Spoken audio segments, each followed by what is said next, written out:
mengapa teman-teman semua belajar tentang seni menyihir ini gitu ya. Ya, jadi gini, manusia itu dibanjiri. Ini alasan-alasan yang memang saya temukan juga gitu ya. Di era sekarang, ngadepin ujian TA manajemen event. Oke, siap Kak Gira ya.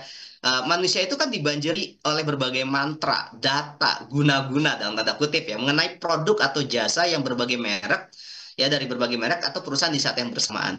Itu alasan yang pertama. Alasan kedua ya karena memang karena semakin crowded, karena semakin penuh misalnya.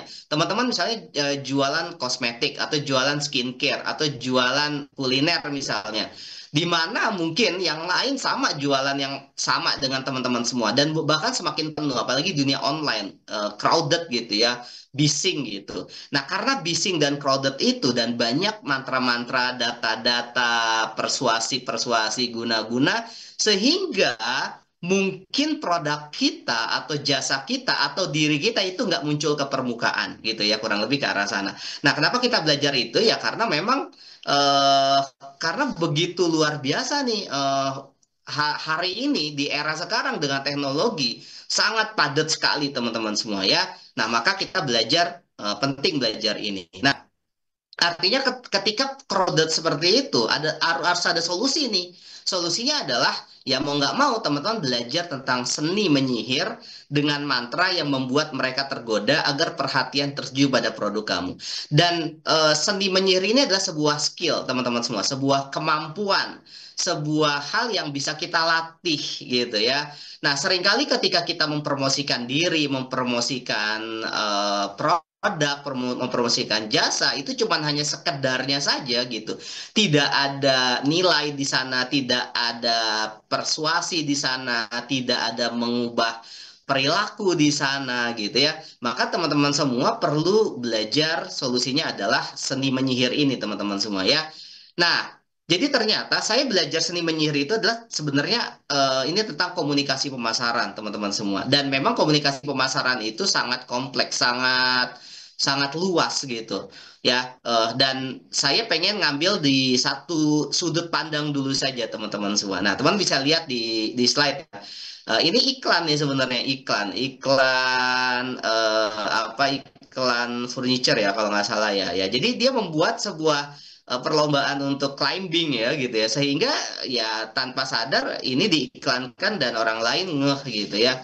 Nah, maka komunikasi pemasaran efektif dibutuhkan agar pesan sebuah produk perusahaan itu sampai ke masyarakat dan mudah diingat kembali.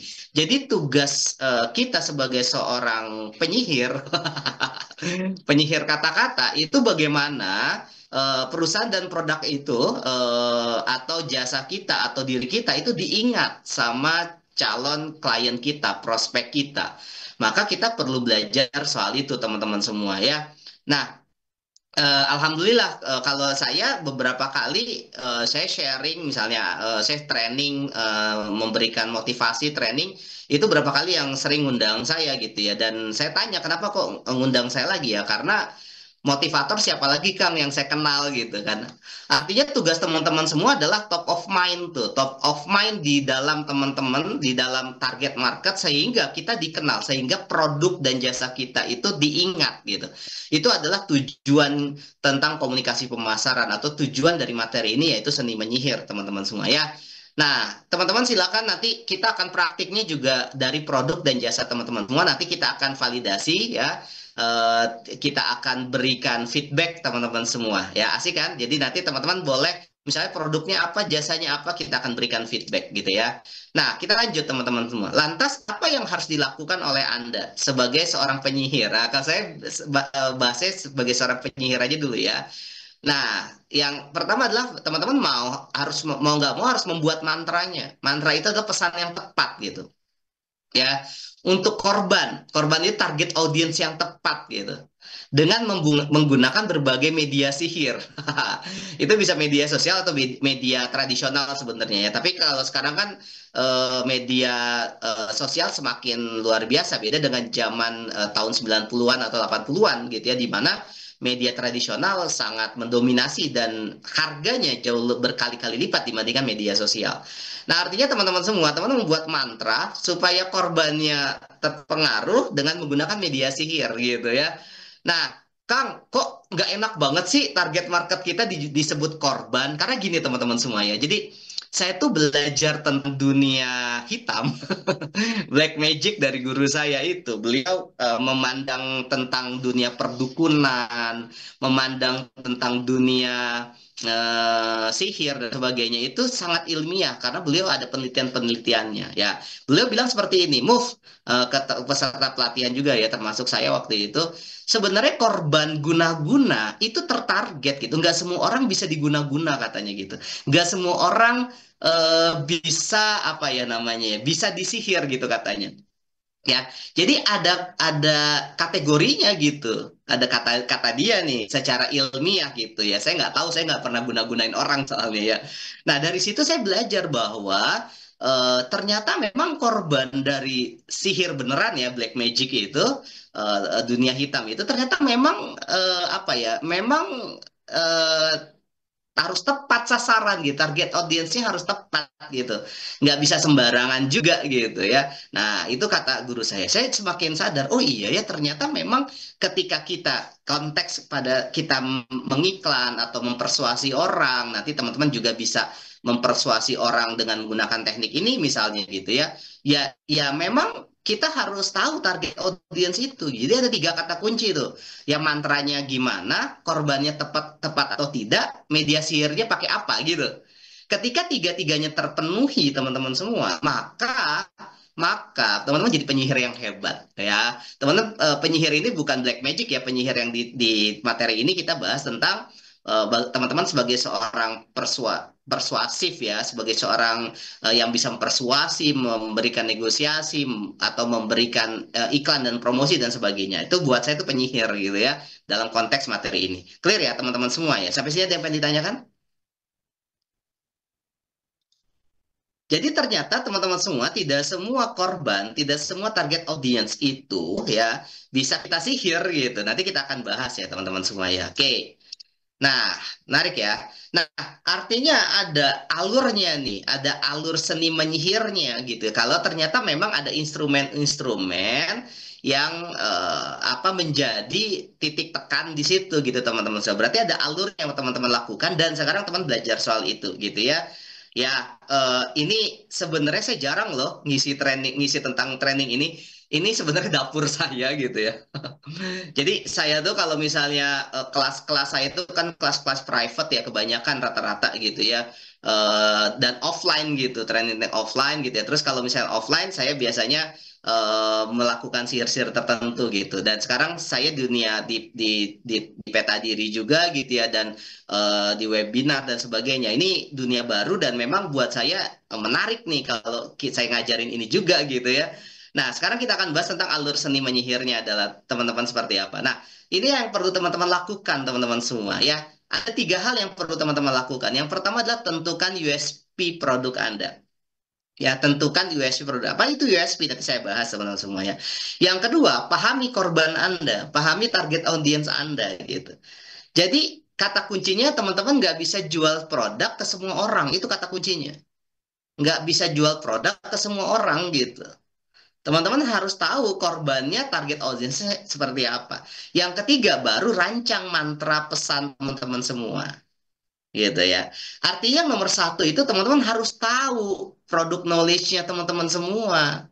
Harus tahu apa namanya ya, jasa teman-teman semua. Harus tahu kekuatan-kekuatan teman-teman semua. Kekuatan dan keterbatasan teman-teman semua. Harus paham soal itu gitu. Baru tentukan target audience dari USP produk teman-teman semua. Dari kelebihan-kelebihan kekurangan teman-teman semua gitu. Gitu ya. Nah, maka teman-teman semua, ini penting banget. Tiga hal ini yang teman-teman harus lakukan dan kita akan praktik teman-teman semua ya. Yang ketiga baru rancang mantra pesan Anda. Ya, mantranya harus dirancang gitu ya teman-teman semua ya. Oke, kita lanjut teman-teman semua ya. Oke. Nah, apa itu USP? USP adalah Unique Selling Proposition. Apa itu? Nah, USP itu apa yang membuat produk atau jasa Anda unik gitu. Karena kan gini teman-teman semuanya. Tadi konsepnya adalah kita semakin bising nih, semakin banyak produk-produk yang sama dengan kita, semakin banyak jasa-jasa atau diri kita mungkin secara profesi yang sama dengan kita gitu ya. Kalau misalnya teman-teman bekerja di sebuah perusahaan sebagai karyawan, berarti kan apa yang membedakan diri kita dengan karyawan yang lain gitu, sehingga kita unik sehingga atasan kita melirik kita. Teman-teman sebagai seorang pengusaha punya produk, apa yang membuat produk teman-teman unik gitu. Ketika teman-teman mengelola jasa, apa yang membuat jasa teman-teman unik gitu gitu ya. Apa yang membuat jasa teman-teman unik. Nah, maka unique selling proposition penting perlu teman-teman bahas gitu ya, perlu teman-teman buat gitu. Nah, USP teman-teman tugasnya adalah buat satu kalimat yang menjelaskan tentang produk Anda gitu ya. Jadi USP itu nanti buat satu kalimat yang menjelaskan produk Anda. Anda produknya tentang apa sih? Tapi jangan hanya sekedar gini ya misalnya, saya jualan kipas angin. Gak hanya sekedar itu. Saya jualan jasa followers Instagram. Gak sekedar itu gitu.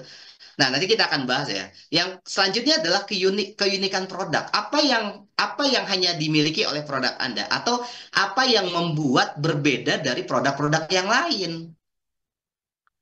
Nah, ini yang harus teman-teman pikirin. Jadi ternyata jualan produk nggak hanya sekedar jualan saja gitu.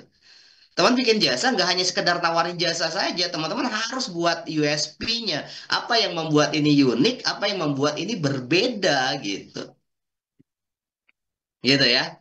Nah, yang selanjutnya alasannya bagaimana produk Anda memecahkan masalah atau meningkatkan kehidupan pelanggan sehingga korbannya merasa bahagia. Menarik ya. Jadi penyihir di sini itu membuat korbannya bahagia, bukan membuat korbannya sengsara gitu. Oke, ada yang pengen ditanyakan? Nah, ini udah mulai main fundamentalnya teman-teman semua ya. Jadi memang webinarnya itu to the point banget gitu ya. Sebenarnya ada cara berpikir fundamental dulu, tapi saya langsung to the point aja deh. Ya biar teman-teman nggak sebenarnya nanti kalau teman-teman pengen pengen pengen lebih dalam ya kita punya grup di Peta Diri belajar Peta Diri mungkin nanti saya beberapa kali sharing juga lah tentang di sana gitu ya nanti tanya di grup itu nanti masuk grup besar ya grup belajar Peta Diri ya. Nah tapi saya langsung to the point dulu aja teman-teman semua ya. Ada yang pengen ditanyakan? Clear ya? Kalau misalnya paham silakan tuliskan di chat ya. Paham Kang gitu ya. Biar saya tahu responnya. Nanti ngangguk-ngangguk aja ternyata memang nggak paham kan bahaya juga gitu ya. Silakan teman semua. Kalau paham silakan tuliskan paham.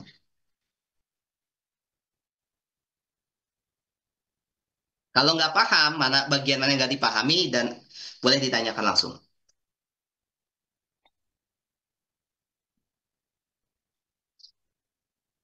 Nggak ada yang chat nih. Jangan-jangan nggak pada paham semua nih.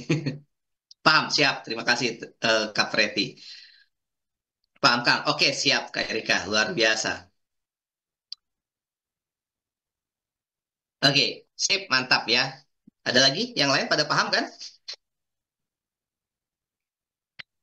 Oke, nah nanti teman-teman semua keuntungannya teman akan bisa memvalidasi ya. Saya validasi tentang produk atau jasa teman-teman semua ya. Yuk kita lanjut teman-teman semua ya.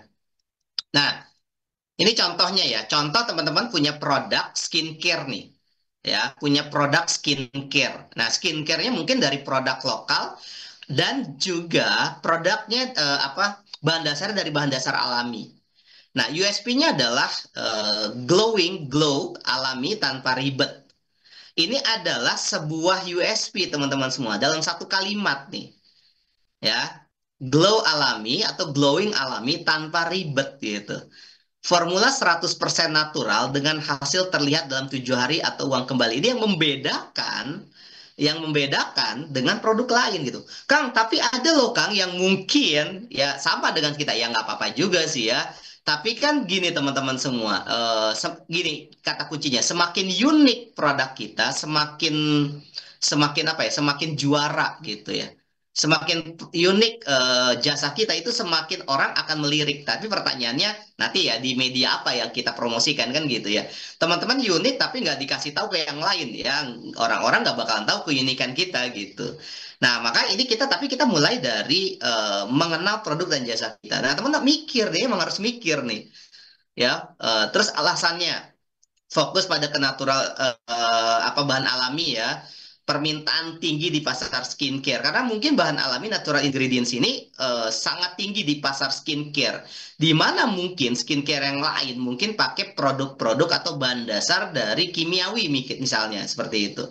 Nah, terus alasannya adalah garansi hasil cepat 7 hari. Nah, ini membangun kepercayaan konsumen nih teman-teman semua. Terus berbeda dari kompetitor yang jarang menawarkan garansi uang kembali. Nah, wah luar biasa. Berarti alasannya kenapa orang membeli produk Anda, pertama bahannya alami, yang kedua garansinya cepat, hasilnya cepat. Kalau ternyata memang tidak berubah misalnya atau tidak ada perubahan, kita garansi untuk uang kembali. Nah, tapi soal ini teman-teman semua ini kalau bicara bisnisnya harus dihitung gitu ya teman-teman semua. Tapi bisa dilakukan itu gitu asal produk teman-teman ya high quality. Kalau ternyata memang teman-teman nggak yakin itu 7 hari ya bisa nggak harus 7 hari gitu ya, tapi ada sesuatu hal yang bisa berbeda dari produk lain, atau jangan pakai garansi deh, pakai yang lain misalnya bonus apa gitu kan, atau misalnya produk ini gratis perawatan selama 3 hari misal contoh kayak gitu ya, bisa kayak gitu teman-teman semua ya. Nah, ini contoh yang pertama. Nanti teman-teman praktik ya. Contoh yang kedua, teman-teman semua. Nah, ini saya punya jasa penerbitan nih ya. Terbitkan bukumu dalam 45 hari dari naskah sampai cetak plus ISBN dengan 100% royalti untuk penulis. Nah, ini USP saya nih, USP produk. Saya punya penerbitan juga gitu ya. Nah, artinya saya menggunakan jasa ini salah satu kan di penerbitan saya ada produk-produk yang lain juga gitu ya. Alasannya kecepatan proses ya, kompetitor biasanya 3 sampai 6 bulan. Target penulis pemula yang ingin cepat launching misalnya.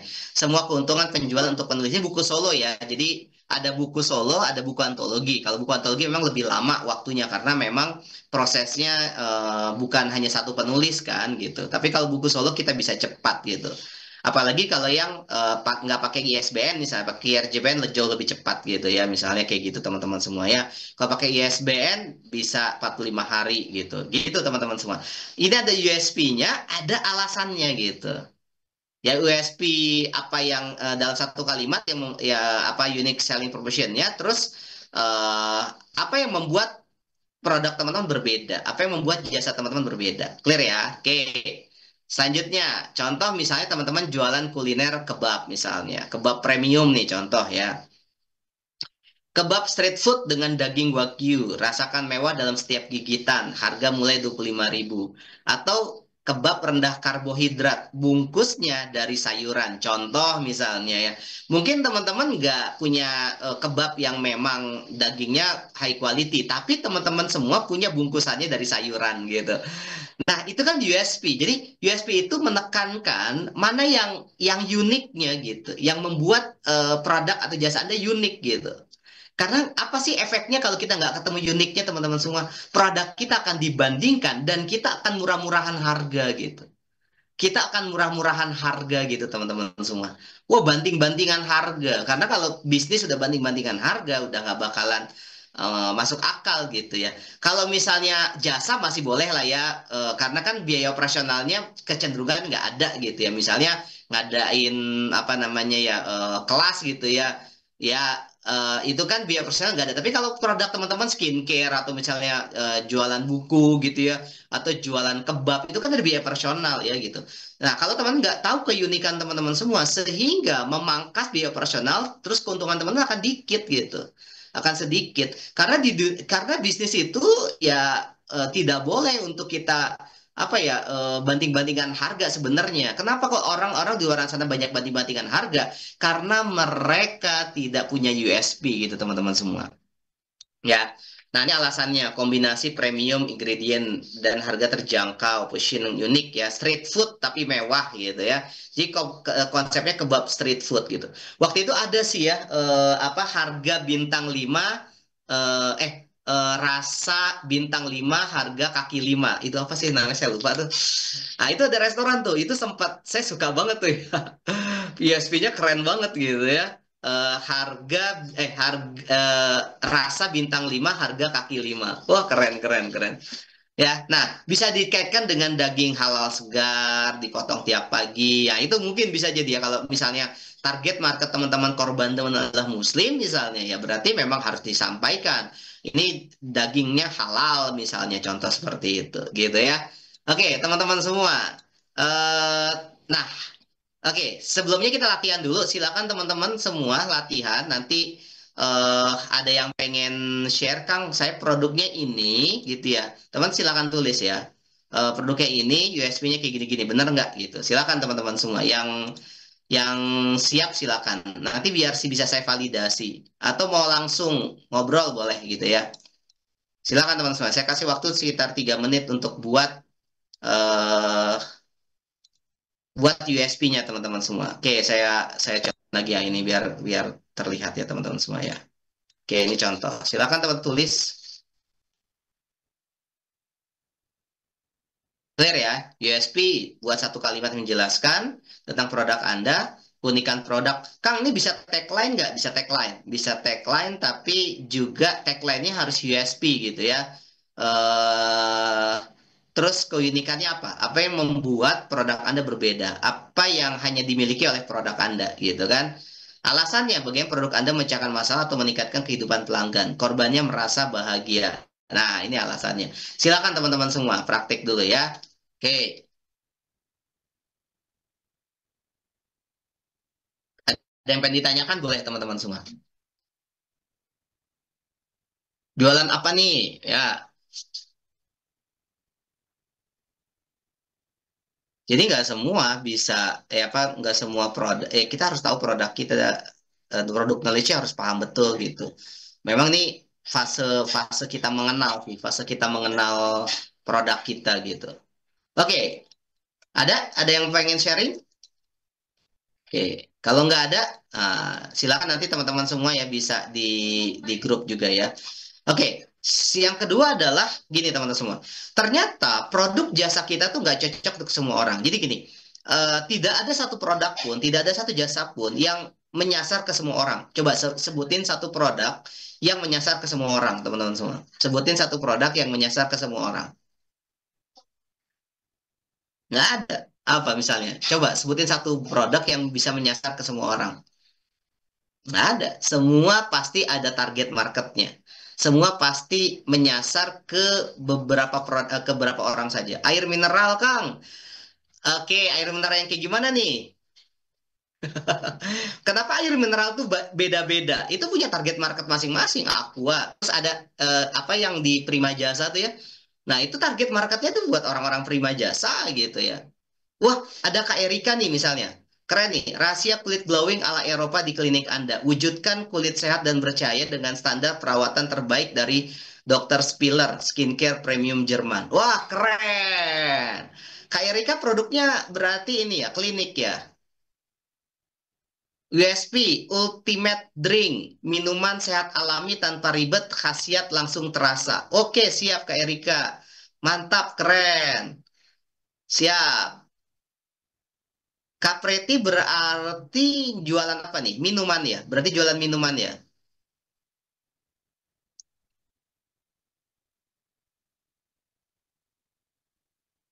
Jualan minuman ya berarti ya?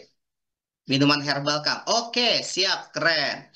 Nah, minuman sehat alami. Nah, kalau misalnya minuman herbal ini coba lebih lebih apa ya namanya ya? Lebih tertuju menyembuhkan apa misalnya?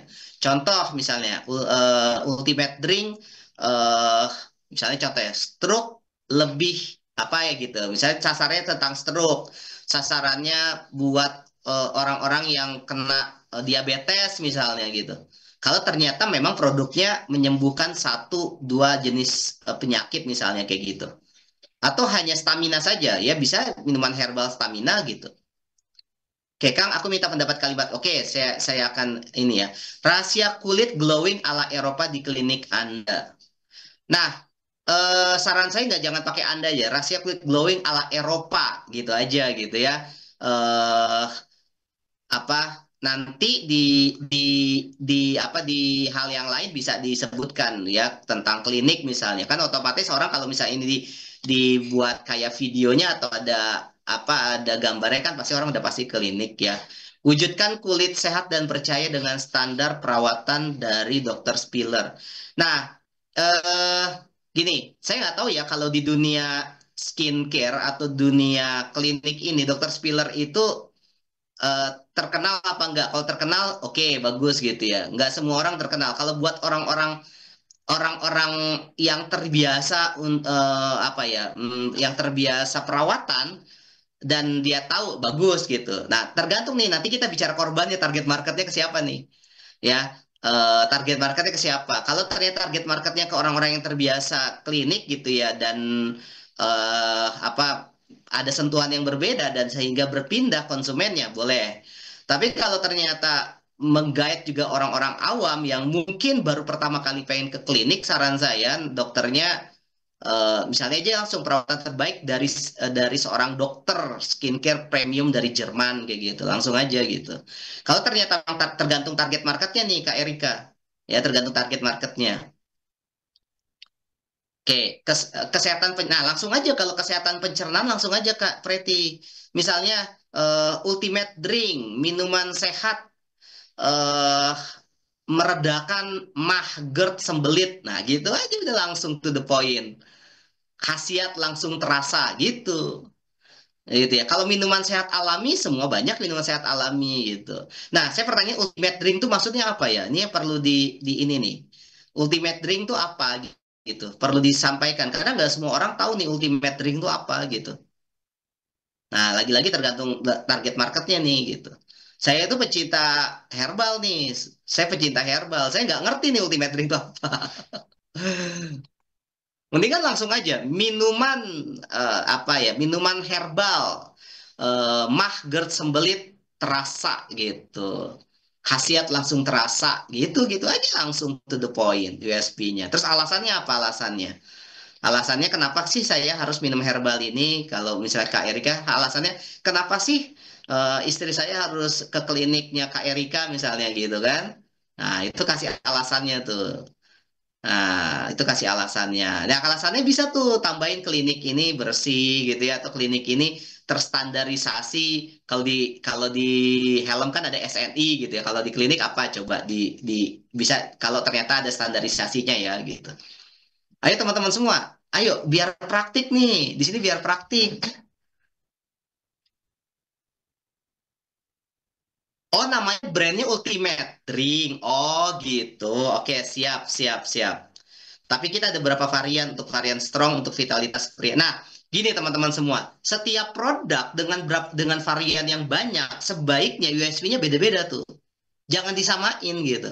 Apalagi kalau teman-teman nanti arahnya ke media sosial, iklan. Misalnya contoh ya, misalnya teman-teman, misalnya Capreti, varian produk untuk vitalitas pria itu ternyata usianya di atas 50-60 tahun gitu. Nah, berarti mainnya di Facebook, contoh kayak gitu ya. Mainnya di Facebook misalnya gitu. Ya. Terus jadi memang setiap varian itu harus harus punya USP-nya masing-masing, nggak bisa disamain. Ya, setiap jasa pun harus punya USP-nya masing-masing gitu. Nggak bisa disamain gitu. Nah, nanti beda kalau ngebangun company branding gitu. Itu beda lagi. USP ini memang fokus ke produknya, fokus ke jasanya gitu.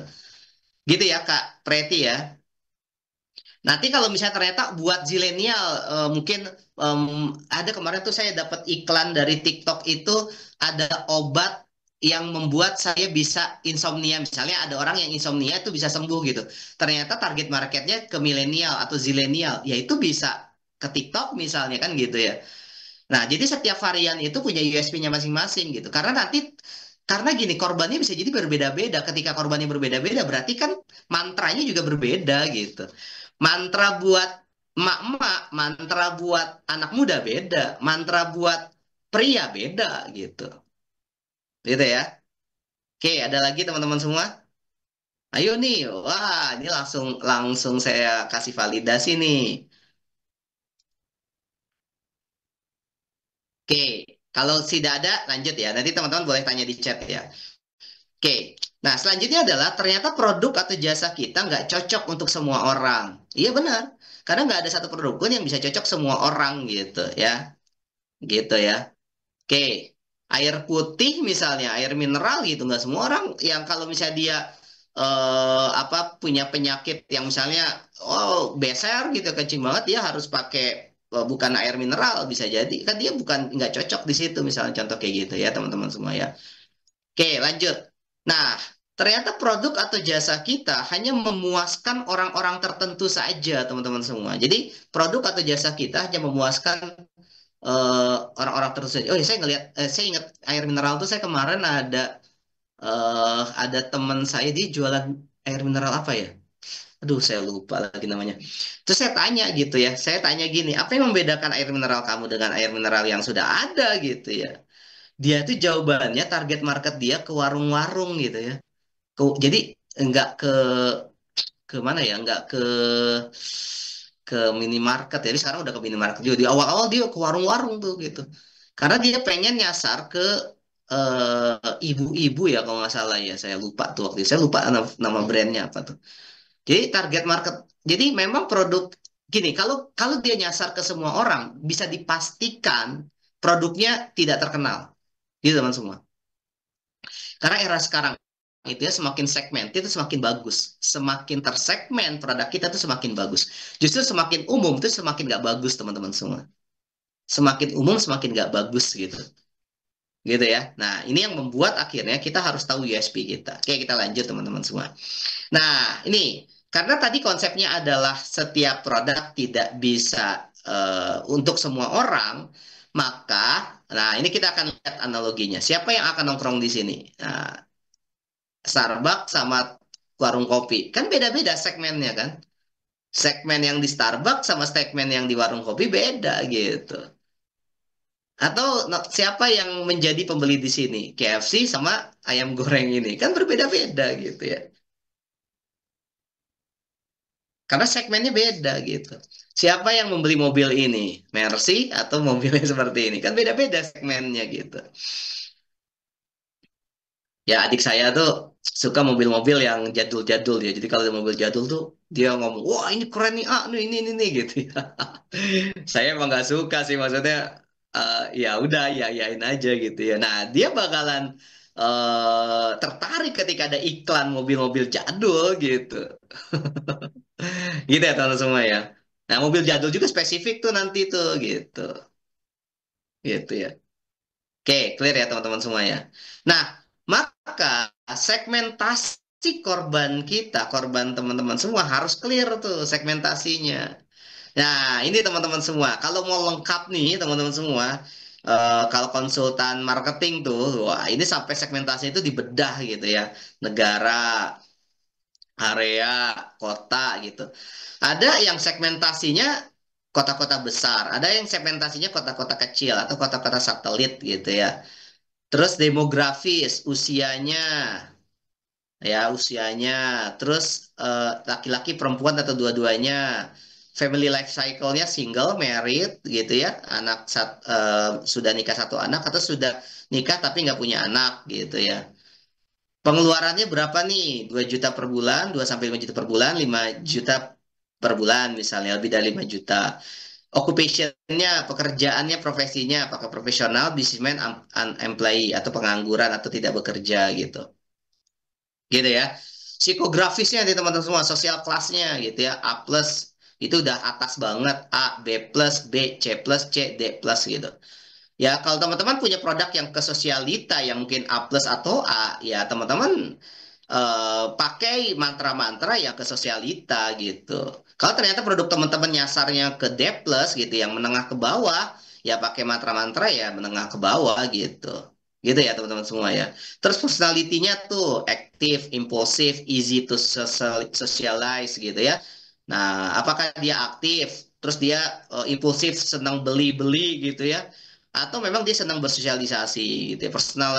Personalitinya harus di apa dipahami. Terus lifestyle-nya seperti apa, survivornya, sustainernya, apakah dia lifestyle sebagai seorang achiever atau sebagai orang yang suka bertahan kehidupan atau sebagai seorang ambisius misalnya ya tadi teman-teman tuh yang tadi tiga yang kata-kata teman-teman semua menggambarkan itu lifestyle tuh gitu. Orang ambisius ngumpul yuk gitu kan. Orang yang optimis ngumpul ya. Ini nih lifestyle nih gitu ya teman-teman. Nah perilaku itu ekonomik, prestisnya seperti apa. ya. Terus mungkin apa orang-orang yang taste-nya mungkin di atas rata-rata gitu atau di bawah gitu ya. Atau konsumer statusnya non consumer atau atau orang yang sudah pernah nyoba produk kita atau potensial customer atau first time customer baru pertama kali nyoba. Nah, ini beda ini. Beda penanganan mantranya nih. Ya, loyalty-nya apaan? Loyal, medium, atau loyal. Nah, teman-teman semua ya. Kalau teman-teman mau dibantu gitu ya di peta diri ya nanti insya Allah kita bantu produk teman-teman semua ya. Nanti konsepnya konsultan ya, konsultasi one on one teman-teman semua. Nanti kita bantu untuk menemukan USP dan segmentasi korban teman-teman semua ya. Nah, ini teman-teman semua, hati-hati ketidakjelasan dalam mendefinisikan segmen korban akan membuat strategi menyihir komunikasi pemasaran ini menjadi tidak tepat sasaran. Ya contoh misalnya teman-teman semua punya produk Mercedes-Benz, produk A plus misalnya yang pembeli pastinya bukan orang-orang pasar, tapi teman-teman masarinnya di pasar. Pasar tumpah atau pasar kaget, Mercy, Mercy, Mercy, Mercy, dibeli Mercy, Mercy, Mercy 1,5 miliar contohnya, nggak bakal ada yang beli gitu ya. Atau sebaliknya teman-teman semua, jualan misalnya apa ya, misalnya bawang misalnya, bawang bawang yang murah-murah atau produk yang murah-murah ke sosialita misalnya. Ya orang-orang yang A plus dia akan ya apa sih gitu ya. Produk apa sih ini gitu kan. Ya gele gele naon ya jijik gitu ya nggak pas gitu ya teman-teman semua ya. Paham ya maksud saya ya. Jadi ketidakjelasan dalam mendefinisikan segmen korban akan membuat strategi menyihirnya menjadi nggak tepat sasaran. Gitu ya teman-teman semua ya. Clear ya? Oke. Nah, contoh nih teman-teman semua ya. Jika Anda menjual produk kecantikan dengan bahan dasar dari alam, ya segmen yang dapat ditargetkan mungkin tinggal di kota besar geografisnya. Jadi yang perlu teman-teman nggak usah selengkap ini ya. Ini kalau lengkap nanti ada apa konsultasi khusus gitu ya. Nah, minimal teman-teman paham tentang ini ya. Geografisnya, demografisnya, psikografisnya, perilakunya ya. Tinggal di kota besar misalnya contoh ya geografisnya tuh atau kota satelit atau kota kecil atau di kabupaten misalnya contoh kayak gitu ya ini harus clear nih. Yang klinik tadi nih Kak siapa tadi Kak Erika gitu ya itu kliniknya tuh target marketnya di mana tuh di kota besar atau di kota satelit atau di kota kecil misalnya nanti akan berpengaruh sama tempat gitu ya akan berpengaruh dengan hal yang lain. Saya kemarin waktu itu ada seorang yang klien saya di dunia kepenulisan, saya kan ghostwriter juga gitu ya. Dia tuh punya salon, dia punya salon 4 atau 5 ya, 4 5 cabang gitu. Saya tanya emang apa salonnya ada di mana? Dia kota satelit tuh di Depok gitu ya. Dan di kota satelit dia target dia nggak di kota besar gitu, karena dia tahu bahwa target market dia nggak ke situ gitu. Jadi tinggi banget enggak, rendah banget juga enggak gitu. Nah, terus contoh wanita nih berusia 8 sampai 35 tahun demografisnya gitu ya. Nah, terus tertarik pada gaya hidup yang sehat dan peduli lingkungan psikografisnya. Terus suka dengan bahan-bahan yang alami. Ya, ini contoh nih teman-teman semua. Jadi, teman-teman tentuin aja geografisnya ya untuk belajar ya demografisnya, psikografisnya dan perilakunya. Nah, contoh lagi teman-teman semua ya. Nih, ini contoh jasa penerbitan buku. Nah, tinggal di kota pendidikan. Nah, saya tuh target marketnya yang penerbitan buku saya ya orang-orang yang di kota pendidikan. Pria dan wanita 35 sampai 60 tahun. Sedang penghasilan 5 sampai 10 juta. Ini buat buku solo nih ya. Tertarik pada literasi dan dunia tulis menulis, psikografisnya dan suka berbelanja buku-buku perilakunya. Atau suka kepoin buku-buku gitu ya. Nah, ini perilakunya. Contoh lagi, tadi kebab ya. Oh, kota-kota besar seperti Jakarta, Bandung, Surabaya ini premium nih. Pria wanita 30 sampai 40 tahun. Karena nggak semua orang suka kebab kan gitu ya. Tertarik dengan cemilan yang berbau Timur Tengah gitu ya.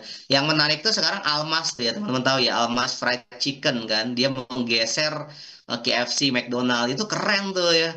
Target marketnya keren itu USP-nya udah keren banget gitu ya. Wah, cabangnya udah semakin banyak. Karena jelas USP-nya gitu.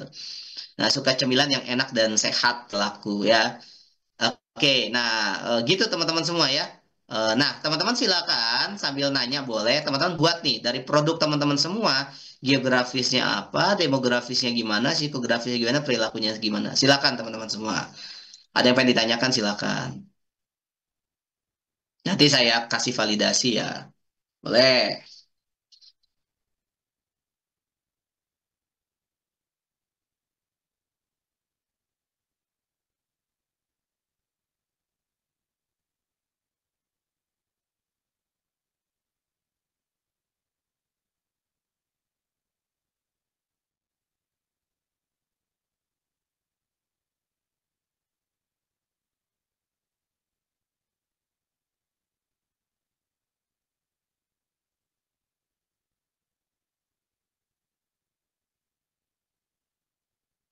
Boleh chat di sini nanti teman-teman semua. Praktek kita, enaknya praktek kan.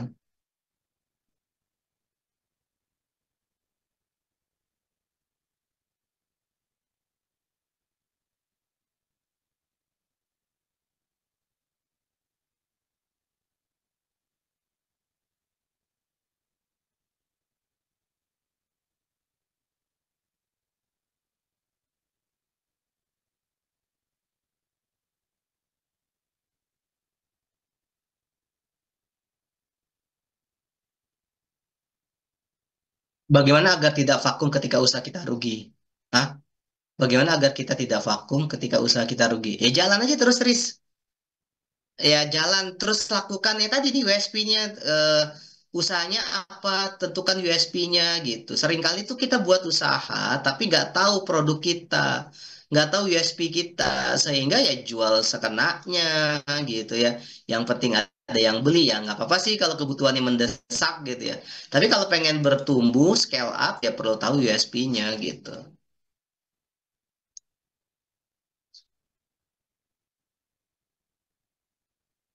Nah kalau misalnya gimana supaya nggak rugi itu bicara strategi bisnis nanti Ki. Rizky ya, strategi bisnis tuh Rizky. Apakah strategi bisnis ini eh, apa sesuai? Tapi kan strategi bisnis juga kan salah satunya ditentukan oleh yang saya bahas sekarang gitu, USP-nya, terus target marketnya, korbannya seperti apa gitu kan.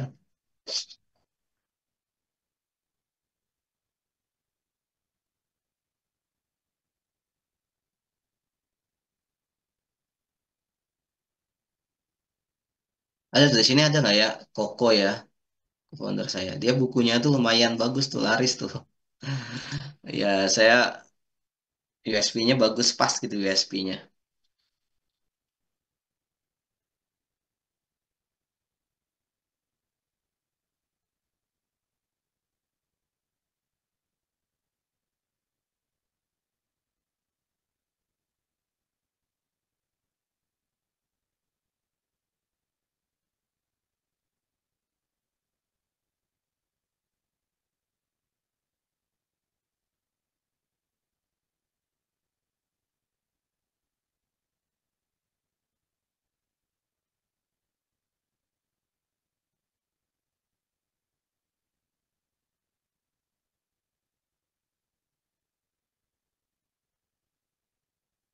Ada? Sudah?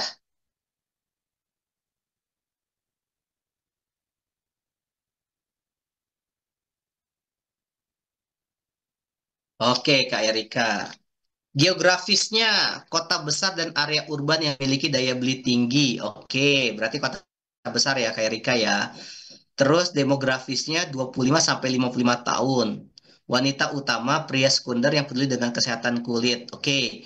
Nah, kayaknya sih 25 sampai 55 tahun terlalu rentangnya terlalu jauh deh, Kak. Eh, jadi gini, sebaiknya sih rentangnya itu 10 sampai maksimal 15 tahun ya. 10 ini berapa tahun nih? 25 50 ini terlalu terlalu rentangnya terlalu besar nih. Walaupun nanti gini, misalnya kita contoh ya Kak Erika ya, misalnya 35 atau 40 sampai 55 tahun gitu atau di bawah itu. Walaupun nanti yang masuk nih, yang masuk ya, yang 25 ya nggak masalah itu kan rezeki gitu maksud saya. Karena nanti berkaitan dengan mantra gitu. Usia 25 ngomongnya dengan usia 55 tahun tuh ngomongnya beda tuh. Ngomong wanita yang usia 25 tahun dengan ngomong dengan wanita yang 55 tahun itu beda tuh karena rentangnya terlalu jauh ini. Ini harus di reset lagi nih.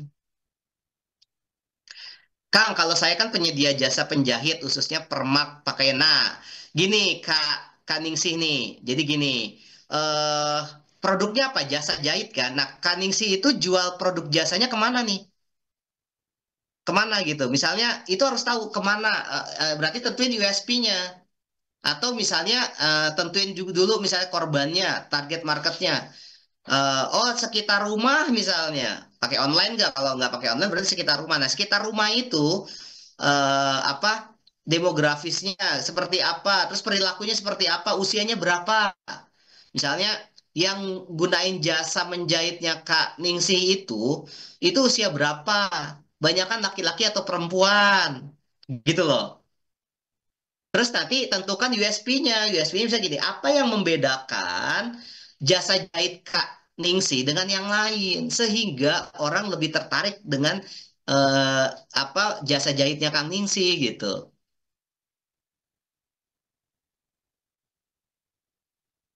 Apa tuh yang membedakan gitu? Misalnya contoh nih ya, eh bisa revisi 2 kali contoh misalnya, ketika nggak nyaman bisa direvisi 2 kali misalnya, atau misalnya dari segi waktu durasi eh hanya seminggu pengerjaan, saya nggak tahu ya durasi yang paling normal dan cepat seperti apa ya, contoh aja nih ya, mungkin mungkin seminggu lebih cepat gitu, yang lain mungkin 2 minggu kan sih seminggu misalnya contoh gitu ya. Kemarin ada tuh ya, saya waktu itu ketemu sama bengkel, bukan bengkel ya, cuci mobil. Cuci mobil, yang nyuci mobil itu bukan laki-laki, tapi perempuan-perempuan cantik tuh. Luar biasa tuh, banyak tuh. Target market dia adalah laki-laki. Akhirnya laki-laki pada ngetem di situ. Bahaya juga sih ya, cuman apa ya, ya itu kan strategi marketing sebenarnya gitu. Nah, kan isi gitu apa tuh misalnya, atau dari segi tempat misalnya, tempatnya homey gitu kan. Atau mungkin, nah nanti USP-nya apa tuh? Jasa jahit hitungan hari, contoh gitu ya. Eh, Baju Anda bagus seketika, contoh gitu aja ya, misalnya gitu. Nah itu nanti di pelang-pelang itu tuh diinin kan yang si USP-nya disampaikan, di delivery gitu.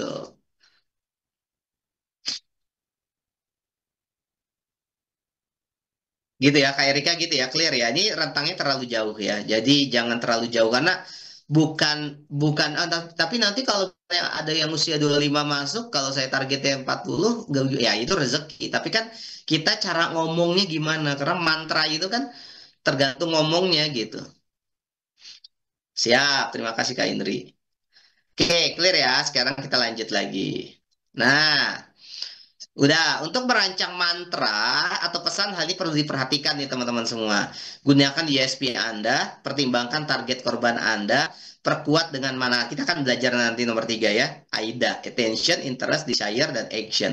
Dan jangan lupa emosional dan relevan. Nah, kita akan bahas tentang ini teman-teman semua. Ya, mantranya namanya AIDA. Ya, mantranya namanya apa? AIDA. Apa itu AIDA? AIDA adalah Attention, Interest, Desire, Action gitu ya. AIDA tuh attention, interest, desire, action. Nih, contoh misalnya, attentionnya nih, perhatian. Jadi ini kita udah mulai bikin mantranya nih gitu ya. Mulailah dengan elemen yang memikat perhatian seperti pernyataan, pertanyaan, fakta, mengejutkan, atau headline menarik. Contoh, tahukah Anda bahwa 90% masalah kulit berawal dari bahan kimia di produk sehari-hari? Gitu contoh nih. Tahukah Anda, Bos? Nah, ini kan mantranya nih, teman-teman semua. Ini dengan pertanyaan atau ada fakta-fakta mengejutkan. Misalnya contoh, saya pernah jualan talent mapping tuh. Talent mapping itu pemetaan potensi dan bakat gitu ya untuk orang supaya nggak salah jurusan. Saya nanya gitu, tahu nggak ada fakta dari IDF mengatakan 87% mahasiswa di Indonesia salah jurusan. Nah, kamu mau salah jurusan? Nah, kalau kamu mau nggak salah jurusan, nah kalau nggak mau salah jurusan, ikut talent mapping. Gitu. Jadi mantranya itu harus keluar, entah itu eh, pertanyaan, fakta mengejutkan, atau headline-headline menarik. Headline menarik sekarang eranya hook ya, namanya hook nih. Ya, hook nih. Nah, terus attention, perhatian ya, supaya orang attention tuh, perhatian gitu. Jadi pas ketika kita scrolling atau ketika kita ngelihat sosial media, wah 90% massa kulit berawal dari bahan kimia ya gitu ya. Ah, menarik nih. Nah, ini namanya hook nih, salah satunya juga hook namanya gitu.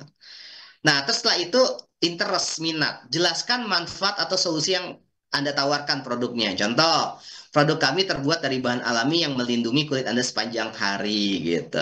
Nah, jelaskan minatnya. Minatnya dapat dari mana? Dari alasan tadi itu, dari USP-nya tadi gitu. Jadi berhubungan antara teknik yang tadi pertama sama yang ketiga ini. Terus desire, keinginan. Nah, bangun keinginan dengan menunjukkan hasil nyata atau testimoni pelanggan.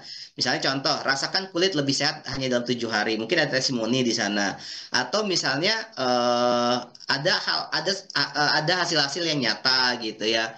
Atau mungkin ada orang yang pernah ngomong sama kita, misalnya contoh seperti itu. Ya ini bangun desire, bangun keinginan supaya orang tuh tertarik, lebih tertarik lagi. Kalau ini kan baru baru orang tuh kan misalnya kita scrolling scrolling atau misalnya gini ya misalnya kalau di toko itu orangnya lalu lalang tuh supaya lalu lalang itu supaya dia berhenti sesaat ngelihat mantra kita. Nah interest itu dia udah pas ngeliat-ngeliat menarik nih, nah ngedeketin tuh kayaknya keren nih gitu ya. Nah, desire itu udah lebih lebih intens lagi tuh. Maka dorong lagi dengan ini ada testimoninya, ini ada hasil nyatanya, ini ada orang-orang ahli mengatakan hal ini gitu ya. Uh, lebih menarik. Nah, baru nanti terakhir tindakan, ya action. Akhiri dengan ajakan bertindak yang jelas menarik. Dapatkan diskon 20% hari ini gitu ya. Orang, wah, diskon nih ya. Kalau ternyata ada diskon, kalau nggak ada diskon bisa bonus. Kalau nggak ada bonus bisa hal-hal yang lain gitu ya teman-teman semua ya gitu. Atau misalnya potong rambut sekarang, pijit gratis gitu kan bisa. Gitu ya. Nah, ini mantranya ini Aida nih attention, interest, desire, action. Gitu ya. Nah, misalnya contoh nih mantra-mantra AIDA satu nih. Nih contoh, kulit glow tanpa efek samping. Coba sekarang, nanti ada background foto wajah sebelum dan sesudah pakai produk gitu ya. Interest dan desire. Nah, di body ini teman-teman semua, ini mantranya nih. Di body ini, di isinya, teman-teman sampaikan interest sama desire-nya. 100% natural, ekstra kunyi propolis, aman untuk kulit sensitif, garansi 7 hari nggak puas uang kembali gitu ya. 9 dari 10 pengguna merasakan kulit lebih halus dalam 3 hari. Nah, actionnya nih tindakannya pesan sekarang. Ini namanya call to action nih CTA nih. Gratis sampel masker untuk 50 pembeli pertama gitu. Kemarin Koko bukunya tuh diskon eh, berapa persen gitu ya untuk 100 pembeli pertama gitu. Nah, gitu teman-teman semua ya. Oke, contoh lagi. Nah, buku Anda terbit dalam 30 hari, ISBN gratis gitu kan. Nah, kalau di penerbit yang lain ISBN bayar gitu. Foto buku dengan mock-up bestseller. Nah, nanti ada bukunya gitu contoh ya. Nah, spesialis ini jual jasanya ya. Spesialis genre, romance, trailer, bisnis. Distribusi bisa Gramedia, Shopee, Tokopedia. Ini contoh nih. Kalau saya, ini contoh aja teman-teman ya. Saya nggak pakai distribusi ke sana. Terus bonus layout profesional, 1 kali promo Instagram gitu. Buku klien kami terjual 5.000 eksemplar di bulan pertama. Contoh seperti itu gitu ya. Nah, Footer Action, promo April 2025, konsultasi gratis via Zoom. Nah, email penerbitan langsung action tuh. Silakan tertarik email ke sini dengan subjek terbit cepat gitu ya. Tambahkan ilustrasi buku terbang dan testimoni penulis gitu. Ilustrasi buku aja ya teman-teman salah nih ya. Oke, mantra yang ketiga teman-teman semua. Kebab Wagyu cuma 25.000 ada saus truffle-nya, saus dari bahan alami. Background foto kebab dipotong dengan daging juicy. Nah, ini buat bodinya nih. Bodinya daging Wagyu grade A, terus bungkus roti homemade, terus halal dan no MSG gitu ya. Rasakan melelehnya Wagyu ala restoran bintang 5 gitu kan. Nah, ini juga ada tagline-nya di sini nih gitu. Nah, Flutter langsung silakan ke lokasi ini ada Google Map misalnya atau pesan online dan sebagainya. Ya gunakan kode kebab mewah gitu kan. Ada kodenya gitu. Gitu teman. Nah, ini membuat orang akhirnya action. Nah, mulai dari teman-teman mantranya AIDA itu mulai dari headernya itu intention, terus badinya interest desire, terus footernya action gitu teman-teman semua ya. Nah, silakan buat mantra teman-teman semua. Yuk, buat ya.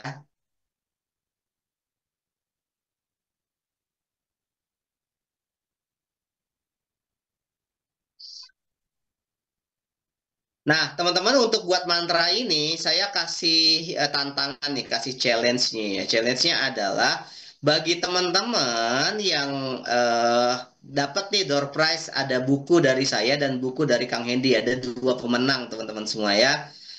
Yaitu silakan Anda buat flyer atau feed produk dan jasa Anda, entah gambar atau videonya terserah. Lalu captionnya tulis mantra Anda. Ya mantra yang tadi ya, headline-nya, body-nya, sama action-nya seperti apa. Lalu tag Instagram kami di Peta Diri ID dan Kang Mufti ya. Oke, gitu teman-teman semua. Kalau yang pengen ditanyakan silakan gitu ya. Selamat menyihir dengan mantra yang tepat. Sukses buat teman-teman semua. Saya kembalikan ke MC. Nanti kalau ada pertanyaan silakan ya. Wassalamualaikum warahmatullahi wabarakatuh.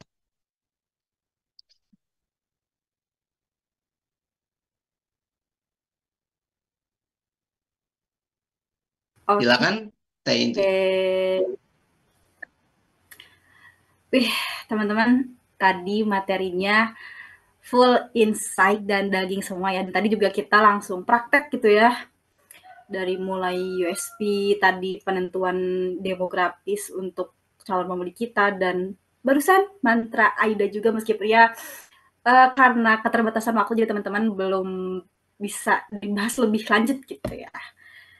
Oke, teman-teman kita masuk aja langsung ke sesi Q&A karena tadi mungkin sambil pemaparan juga ada yang bertanya. Nah, sekarang kalau ada yang mau bertanya lagi, mau itu tentang USP, Aida dan yang lainnya, boleh banget teman-teman langsung aja di drop di kolom chat atau raise hand dan on mic juga boleh banget teman-teman. Maka dari teman-teman jika ada yang mau ditanyakan, boleh ya guys. Karena tadi materinya juga menarik banget. Mumpung ada Kang Mufti dan bisa dibahas dan dibedah juga pertanyaan yang teman-teman bingungkan untuk bisnisnya kita. Boleh yuk teman-teman kalau ada yang mau bertanya.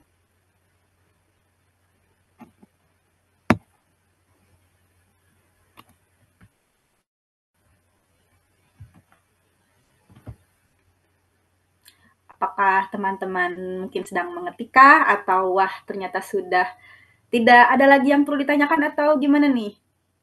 Boleh Nah, yuk mungkin guys saya kalau tambahin ada ya yang mau Indri ya. bertanya. Jadi gini teman semua. Eh jadi memang sebenarnya dengan adanya AI ChatGPT itu teman-teman memudahkan lah ya bikin mantra-mantra itu. Tapi banyak orang yang ketika akhirnya mereka plak-plak tuh. Plak-plaknya dari ChatGPT itu dari AI itu langsung aja di copy paste langsung di delivery gitu. Padahal mungkin bisa jadi itu nggak tepat dari produknya atau USP-nya atau teman-teman nggak kenal produk knowledge-nya gitu ya.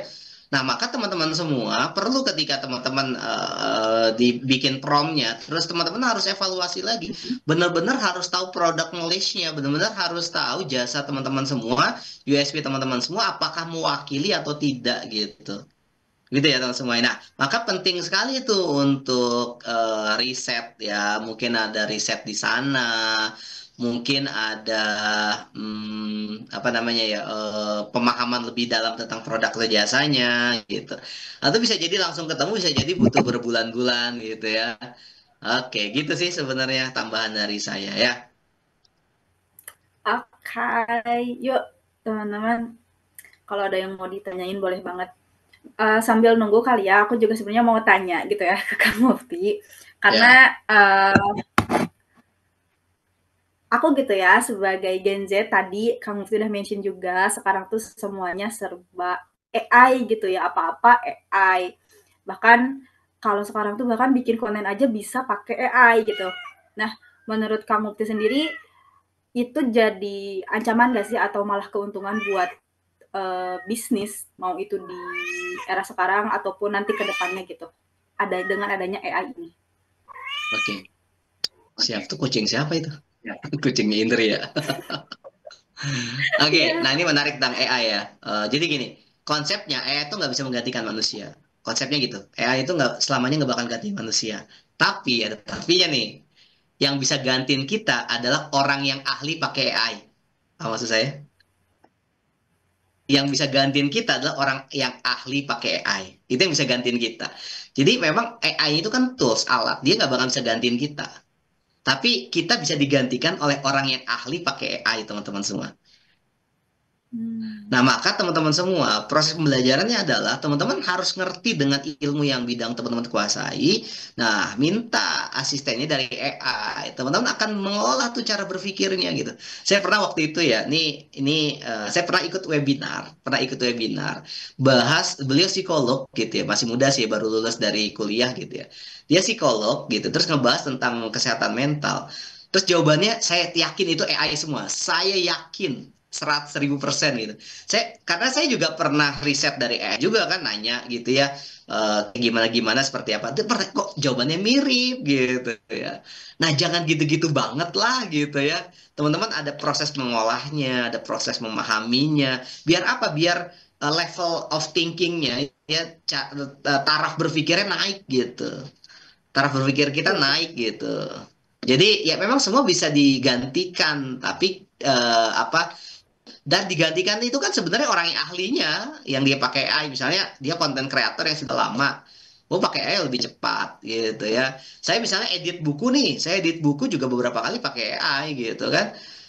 Jadi dua nih, kalau ternyata saya dua level tuh ya, si orang manusianya dengan AI gitu. Itu lebih lebih cepat gitu misalnya. Atau teman-teman bikin konten pakai, ya itu nggak apa-apa sih gitu.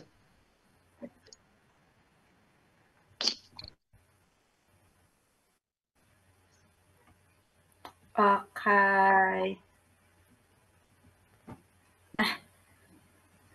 Ada tuh Kang dari Padai di kolom chat bertanya. Mungkin aku bacain ya. Kang, apa itu AI? Saya kurang mengerti dan apakah ada manfaatnya buat usaha kita? Kalau ada, bagaimana sih memanfaatkannya secara optimal? Boleh? Mangga Kang Oke. Lutfi. Jadi gini, AI itu kan artificial intelligence ya. Jadi sebuah eh, mesin ya, mesin yang bisa mengerjakan banyak hal lah ya, bisa membantu kita di sisi banyak kehidupan gitu ya, atau karir dan sebagainya. Nah, AI itu kan dia belajarnya dari machine learning ya. Jadi dari mesin itu sendiri, dari database mungkin, atau dari orang-orang yang ngetik di Google atau di database-database-nya mereka gitu ya. Tentunya big data ya, bukan hanya small data, dan itu terakumulasi dan mereka bisa berpikir dengan cepat gitu ya. Nah, pertanyaannya apakah ada manfaatnya buat usaha kita? Banget ada gitu ya. Kalau ngerti, kalau paham bagaimana memanfaatkannya. Nah, banyak orang yang akhirnya gunain AI itu cuma hanya hal yang remeh-temeh gitu ya. Misalnya contoh, saya juga pernah sih gunain remeh-temeh, cuman pengen penasaran aja AI itu jawabannya apa sih gitu kan. Ada kemarin saya wawancara, ada tuh Cadipa tuh gitu ya, orang Cadipa karyawan gitu ya. Dia saking introvertnya gitu ya, sampai kalau ada masalah dia nanya ke AI gitu ya. Saya bilang gini, enggak gitu-gitu juga kali teh gitu ya, sosialisasi lah. Iya ya kan, saya ada temen sih, cuman kalau misalnya saya takut kalau teman saya tersinggung gitu. Akhirnya saya nanya AI aja gitu ya. Ya itu kan salah satu manfaat dia ketika dia punya kelemahan untuk sosialisasi. Tapi kan ya tetap kita butuh sosialisasi gitu ya. Nah, untuk usaha gimana? Wah, misalnya kayak untuk marketing. Teman-teman marketing itu teman-teman dia akan bisa membuat promosi-promosi di sana. Mantra-mantra itu banyak banget. AI itu bisa membantu teman semua. Tapi ingat, itu harus didesain, harus di level of thinkingnya harus digunakan. Jangan sampai udah plek-plek aja gitu ya. Kayak teman saya, kayak waktu itu di webinar, ada webinar yang saya mikir gitu, wah ini jawabannya AI semua gitu ya. Saya pengen ngulik aja sih gitu ya. Sebenarnya saya tahu sih bagaimana bertanya yang nggak ada jawabannya di AI gitu ya. Maksudnya kentara banget lah, bukan nggak ada ya, kentara banget nih di AI gitu ya. Ya cuman itu kan pilihan seseorang ya, itu pilihan seseorang. Nah, bagaimana cara manfaatkannya secara optimal? Tergantung nanti, misalnya contoh, apa namanya, kayak misalnya marketing, berarti kan kita harus paham marketing, dan prompt itu kan hasil dari pikiran kita kan gitu. Kayak contoh kemarin tuh di Peta Diri ada perusahaan yang berikan konsultasi gitu ya, Kang Hendy kan orang HR ya, saya nggak paham tuh tentang dunia HR gitu ya, HRD. Ada OKR, ada KPI gitu. Apa yang saya lakukan? Saya tanya ke AI gitu ya. Coba jelaskan saya tentang OKR, saya pengen ini itu dijelasin, terus saya tanya terus gitu ya. Akhirnya saya ngerti, oh ini tuh OKR, oh ini tuh KPI. Walaupun nanti ketika di pada saat ngobrol sama Kang Hendy bisa jadi dia kan lebih ahli tuh gitu kan. Ya, tapi minimal saya tahu punya dasarnya, punya basicnya. Nah, kadang-kadang orang tuh puas dengan hanya basicnya aja gitu ya. Nah, kenapa saya bertanya dengan AI dengan untuk manfaatkan itu karena nanti ketika saya ada klien yang nanya-nanya tentang KPI minimal saya ngerti lah gitu minimal saya ngerti saya paham dan itu kan bisa dimanfaatkan kan gitu ya konteksnya seperti itu teman-teman semua. Contoh lagi buat jualan misalnya, buat jualan bikin namanya hook misalnya. Wah, hook gampang banget tuh. Hook itu kan headline ya, mantra headline tuh hook tuh gitu ya. Mungkin banyak tuh orang-orang yang jualan hook aja gitu. Di AI mudah banget buat hook gitu. Saya menarik ya waktu itu ada saya pernah waktu itu ada seseorang yang dia kerja sama saya. Terus saya suruh suruh bikin ini. Coba deh kamu bikin copywriting deh gitu. Udah ada AI waktu itu ya. Aduh Kang, gimana ya bikin copywriting ini ya? Ah, kamu masih nanya gimana? Kamu pengen masih nanya gimana gitu ya? Waduh, bahaya juga ya. Karena semua ada tersedia di sana. Tapi perlu penting yang kita pahami adalah tetap level of thinking kita dijaga. Ketika kita tanya, kita memanfaatkan AI, ya cara berpikir kita harus diasah terus gitu. Karena itu yang membuat bahasa learning mesinnya dengan bahasa manusia itu berbeda gitu. Perlu apa namanya? Perlu dipelajari lebih lanjut lah soal soal bahasa kitanya gitu ya. Terus kita juga perlu mengupgrade kualitas diri kita. Gitu paling Kang Dai.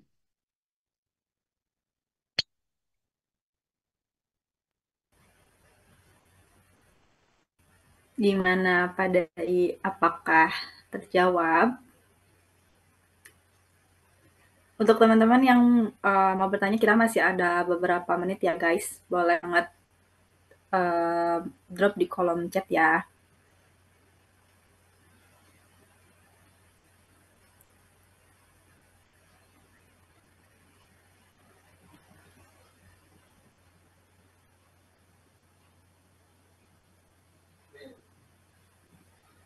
Oh foto nanti ya, jangan lupa ya. Indri. Siap. Oke, guys, apakah ada yang mau bertanya kembali? Kang punya tips buat riset pasar nggak? Apa produknya? Harus tahu produknya. Gini, riset pasar itu kadang-kadang ya kita kita rumit-rumit gitu ya. Riset tuh apa ya namanya? Ya? Wah, pikirnya yang besar. Padahal gini loh, Sob. Riset pasar yang paling simpel adalah gini. Tanya 10 orang, teman kamu, sahabat kamu, tentang produk kamu, udah gitu aja. Itu riset pasar tuh. Nih 10 orang nih, 10 orang. Misalnya kamu punya produk, misalnya produk minuman gitu ya. Nih coba minumannya, terus minumannya coba. Terus 10 orang nih, gitu ya. Oke, dia usianya berapa? Tanya usianya berapa. Terus tadi tuh geografis apa usia, terus apa perilakunya apa, dia sukanya apa, tulis. Terus gimana menurut kamu produk produk minuman ini? Catat, rekam. Nah itu kan riset. Riset kan simpel itu sebenarnya. Terus atau misalnya teman bikin Google Form gitu ya, Google Form. Kamu punya produk nih, punya jasa nih, misalnya kirim, jebret gitu ya, kirim gitu ya. Nah, terus riset tuh, ya misalnya punya produk apa contohnya buku gitu atau misalnya punya pengen pengen launching buku misalnya, tanya sebar tuh ke teman-teman saya pengen launching buku nih gitu ya. Kira-kira bukunya yang bagus apa ya gitu kan? Atau judul temanya bagus apa gitu. Nah, kayak kemarin tuh saya bikin buku antologi tuh ya. Kemarin bikin buku antologi eh, Pak Menteri ini pendidikan versi kami. Jadi buku antologi itu buku bareng-bareng. Jadi nulisnya bareng-bareng. Satu riset pasarnya itu di grup saya sendiri, yang grup saya kan punya gerakan Nulis Bersama dan Berbagi Inspirasi, saya punya di situ gitu ya. Saya bikin grup di situ, bikin grup di situ, saya punya grup di situ. Saya tanya aja, saya stimulus tuh teman-teman semua, apa sih versi pendidikan buat teman-teman semua? Banyak, wah gitu ya. Saya riset tuh, oh berarti bagus juga ya kalau nulis buku antologi tentang ini ya, karena karena mereka tuh bergairah untuk menulis dan menjelaskan gitu. Akhirnya saya buka tuh grup baru untuk nulis. Oh, 100 orang yang daftar waktu itu gitu. Mereka nulis-nulis bareng gitu ya, nulis saya ajarin dan sebagainya. Di waktunya 14 hari mereka lagi nulis gitu. Nah, riset pasar tuh simpel sih sebenarnya. gitu. Nah, kalau mau lebih yang luas lagi ya teman-teman bisa pakai Google Analytics gitu ya. Nah, saya nggak bisa jelasin di sini ya, panjang soalnya. Bisa pakai Google Analytics gitu ya. Bisa pakai sosial media, TikTok juga bisa gitu ya. Pakai Instagram juga bisa gitu. Bisa kok. Riset itu seperti itu konsepnya. Oh, gimana kalian? Jadi untuk riset, betul banget tadi kata Kang Mufti, itu bisa dari orang-orang terdekat kita dulu. Kenapa harus yang jauh kalau ada yang dekat? Gitu. Sih. Oke, teman-teman, ada lagi kah yang mau bertanya?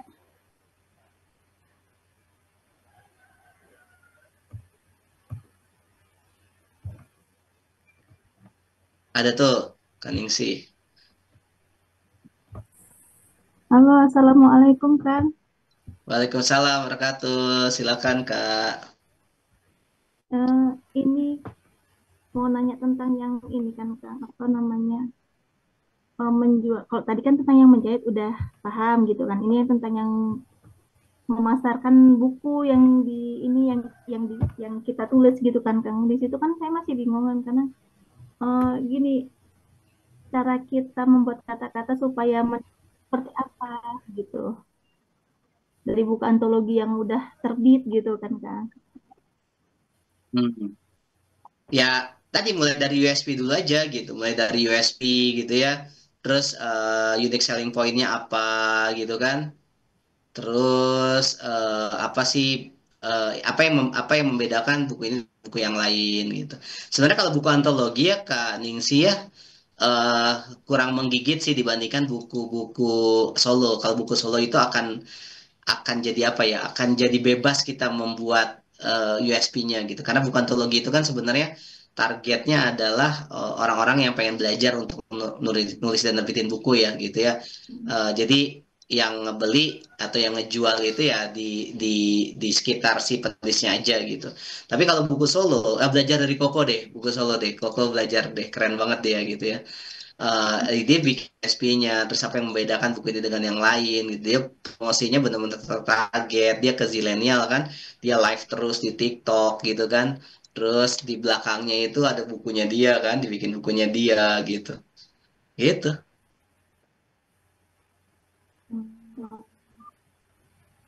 Iya, Kalau buku makasih. antologi itu memang sebenarnya tantangannya adalah kan dia buku bareng-bareng ya gitu ya. Bisa jadi gini, tulisan misalnya tuliskan di sini, tuliskan di sini. Bisa jadi memang USP-nya atau target marketnya berbeda tuh dengan orang yang nulis dengan tema yang lain gitu. Walaupun satu tema besar gitu. Nah, itu menantangnya sih sebenarnya. Buku antologi itu di situ gitu. Jadi gini Kang, kalau misalnya kan tadi kan itu ada dibuat kayak backgroundnya itu kayak produk apa yang mau dijual gitu kan. Misalnya ini Ya. kita spill sedikit dari misalnya ada beberapa isi dari buku kita, misalnya ada beberapa kalimat itu kita foto, terus kita upload ke misalnya kayak ke story WA gitu kan kan, terus kita tambah Nah, kata-katanya dengan bahasa kayak gini. Yang penasaran dengan cerita selanjutnya, yuk segera pesan, itu boleh nggak Kang yang bahasa yang seperti itu gitu? eh gini, kalau tema tentang materi kita itu jangan itu namanya hard selling tuh. Itu namanya hard selling. Kalau soft sellingnya gini, misalnya contoh ya USP-nya nih misalnya buku gini misalnya. Eh contoh nih ya, kita pakai pakai sentuhan storytelling. Nggak nggak tahu kenapa ya, kok saya akhirnya jadi nulis di di buku buku sini ya. Padahal awalnya nggak tertarik, tapi ketika teman saya ngajak saya untuk nulis buku dan menceritakan tentang ke proses kehamilan saya gitu ya, akhirnya ngalir aja gitu ya. Nggak nyangka ternyata dalam waktu 5 hari sudah ada saya sudah selesai naskah saya. Wah, keren deh buku ini. Nah, kayak gitu tuh storytelling tuh. Nah, teman-teman kalau misalnya diberikan ruang untuk nulis menceritakan kehamilan teman-teman semua antusias nggak? Antusias, antusias kan gitu. Nah, silakan pesan buku ini ya gitu. Jadi ceritanya Kaningsih tuh pengalaman Kaningsih gitu. Nah, waktu itu saya sempat melakukan itu ya, karena Karena memang ya kalau di buku antologi itu si koordinatornya tuh yang ngelola itu gitu ya. Koordinatornya memang ngelola itu. Nah, Teina tuh kan ya luar biasa, lagi luar biasa kan. Makanya prosesnya Dalbun yang penting mah berproses aja dulu. Nah, waktu itu saya pernah nerapin itu ke buku antologi GGTM. GGTM tuh gara-gara talent mapping. Jadi para praktisi talent mapping itu ngumpul tuh nulis buku. Nah, si si koordinatornya itu benar-benar saya tentir juga tuh, maksudnya saya dorong juga gitu, gini teh, tapi dia lebih lebih banyak berapa ya, berinovasi sih waktu itu. Wah, karena dia punya ini 1.000 eksemplar terjual, 1.000 buku tuh. Nah, terus dia bikin tuh, jadi setiap setiap penulis itu menceritakan kenapa sih mereka akhirnya nulis buku ini gitu. Nah, itu tuh kayak storytelling tuh. Wah, diupdate lagi. Nanti dalam satu itu, satu template diupdate, diupdate, diupdate, diupdate gitu. Template diupdate, satu template diupdate, satu template diupdate gitu ya. Terus gitu ya. Nah, terus dibikinin USP-nya. Teman-teman, apa, belajar talent mapping kalau nggak baca buku ini nggak lengkap loh. Gitu-gitulah pokoknya. Temukan sensasi yang berbeda dari orang-orang yang belajar talent mapping dan praktikkan talent mapping dan menulis dari buku ini. Wah, gitu-gitulah. Wah, di pesanan pertama itu tembus berapa ya? Tembus 300 eksemplar, 700 eksemplar. Pesanan kedua tembus 300 eksemplar. Karena saya juga intens banget tuh di sana tuh. Karena waktu itu si koordinatornya bilang ke saya, Kang Mufti, saya pengen nih apa, praktisi itu punya penghasilan terus. Jadi memang di ini banget di ini. Terus praktisi-praktisi ini juga punya buku dan akhirnya banyak tersebar gitu. Jadi memang kolaborasinya luar biasa sih gitu ya. Nah, memang tuh effortnya luar biasa sih. Tapi kita berhasil 1.000 eksemplar tuh waktu itu tuh. Terus yang kedua ada buku tentang sosial. Jadi, aduh saya lupa apa judulnya. Itu 300 eksemplar. Jadi buku-buku yang tembus di atas ratusan eksemplar buku antologi itu memang effortnya menantang sih. Jadi perlu dikemas gitu. Nah, itu koordinatornya, terus para penulisnya juga sepakat gitu gitu. Ya, mudah-mudahan nih pendidikan versi kami ini saya juga pengen tebus-tebusin juga nih gitu ya. Udah punya saya plot juga gitu. Ya, nggak tahu nih. Saya gunain semua ilmu-ilmu saya nanti insya Allah gitu. Iya kan. Jadi sebenarnya eh, yang eh, calon buku ketiga ini, bukan trilogi ketiga ini memang ada harapan ya. Gini kan, mudah-mudahan dari yang buku antologi ketiga ini nanti ya bisa dibilang bestseller gitu, ibaratnya dari buku yang lain kan. Kalau yang pertama, kedua ini kan bisa dibilang masih awal-awal belajar. Yang ketiga ini tahap belajarnya harus lebih kan, ibaratnya kan boleh kan Kang, misalnya kayak gini, kita minta kayak misalnya pendapat dari beberapa ibu rumah tangga, misalnya kayak mana sih versi ibu, kayak mana dari bahkan dari kayak guru gitu kan, kita minta pendapatnya, itu bisa nggak Kang dimasukkan ke dalam buku juga gitu, kutipan-kutipan kata-kata dari orang tua Testimoni gitu. berarti, Ya, testimoni berarti testimoni, ya. iya ya seperti itu Bisa, kan. bisa banget. Cuman Hmm. memang kan kalau misalnya bukunya sudah tercetak gitu ya, sudah tercetak, makanya enak leluasannya itu buku solo sih Kak Ningsi. Leluasannya itu buku solo. Iya Misalkan kan. Ningsi bikin ya, yang tanda cinta misalnya, atau proses, kan kan Ningsi itu kan pengalaman hidupnya luar biasa gitu ya. Nah, coba diceritakan dengan memoir, bahasa memoir aja gitu, bahasa memoir aja. Nah, kalau kenapa buku solo bisa leluasa? Enak kan nih, misalnya lagi nulis nih buku nih, belum belum tercetak nih, masih pre-order. Minta tuh teman-teman kanding situ, saya lagi nulis buku ini nih. Nah, nanti kan dibuatin dulu ya mock-up-nya. Ini dong, kasih testimoni dong, gitu misalnya. Atau apa sih pendapat kamu tentang aku gitu ya, supaya menguatkan buku ini, gitu-gitu. Nah, itu tuh akan lebih lebih bisa leluasa gitu. Kalau buku antologi itu kan bareng-bareng gitu ya, bareng-bareng yang memang eh, apa yang terus setiap nulis itu kan punya target market masing-masing kan, punya punya Iya, USP-nya masing-masing akhirnya gitu. iya. Itu nyatuin USP itu tuh di buku antologi berat, kecuali kalau misalnya kayak tadi ya, satu komunitas, satu tema besar, itu komunitas yang memang kita dorong gitu untuk blow up gitu, gitu-gitulah. Iya Kang, makasih penjelasannya Kang. Siap kan Mudah-mudahan sih. pelan-pelan nanti bisa. Ini masih belajar dulu. Emang kan dibilang kok kapan buku solonya Kak, cepet aku udah mau launching nih Kak, kapan gitu dia. Jadi sabar kok, sabar gitu. Ya, terima kasih Ya, ya, Kang. oke, sama-sama.